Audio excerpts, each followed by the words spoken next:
नमस्कार मित्रांनो, मुख्यमंत्री माझी लाडकी बहीण योजनेत प्रत्येक जिल्ह्यात प्रचंड असा प्रतिसाद मिळत आहे।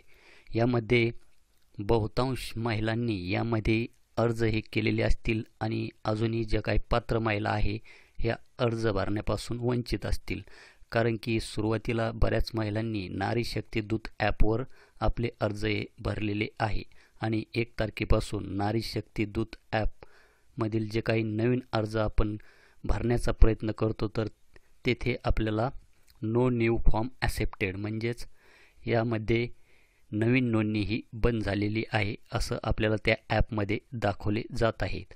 आणि जर पोर्टलवर आपण फॉर्म भरण्याचा प्रयत्न केला तर आपल्याला वेगवेगळ्या प्रकारचे एरर येथे पाहायला मिळत आहे। तर या पोर्टलवर महत्त्वाचे म्हणजे ज्या महिलेचा आधार कार्डला मोबाईल नंबर लिंक असेल अशाच महिलांचे अर्ज आपण या पोर्टलमधून भरू शकणार आहात। तर येथे नवीन अर्ज भरण्यासाठी मी येथे आधार नंबर हा टाकलेला आहे, त्यानंतर हा जो काही कॅप्चा आहे हा कॅप्चा इथे टाकलेला आहे आणि येथे सेंड OTP वर क्लिक करतो। तर OTP हा त्या मोबाईलवर गेलेला आहे। तर मी येथे हा OTP टाकलेला आहे आणि येथे व्हेरीफाय OTP वर येथे क्लिक करतो तर आपल्याला येथे पाहू शकतात की इनव्हॅलिड OTP। तर मी परत येथे व्हेरीफाय OTP करतो तर इनव्हॅलिड OTP।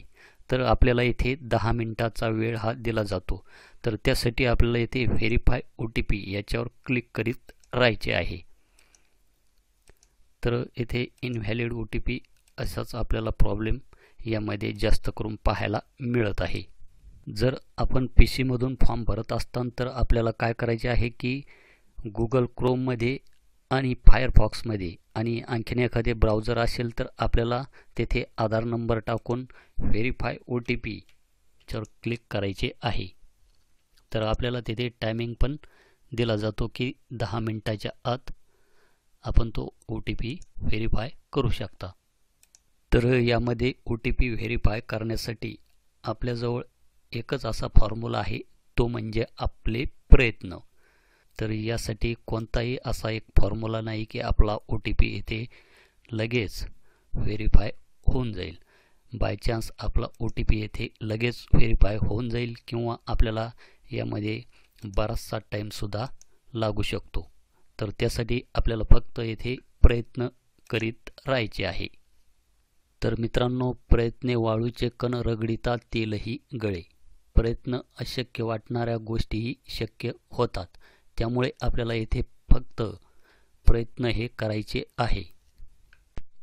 तर मित्रांनो, आजच्या तारखेला म्हणजेच 9 तारखेला आपण या पोर्टलवर पाहू शकतात की प्राप्त अर्जाची एकूण संख्या 4,19,634 इतकी आहे आणि पोर्टलवर मंजूर अर्जाची एकूण संख्या ही 0 दाखवत आहे।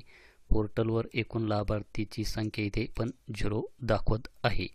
तर आपण हा आकडा आज पाहू शकतात की 4,19,634 आणि हाच आकडा जर आपण उद्या चेक केला तर आपल्याला या अर्जामध्ये इथे वाढ झालेली पाहायला मिळणार आहे।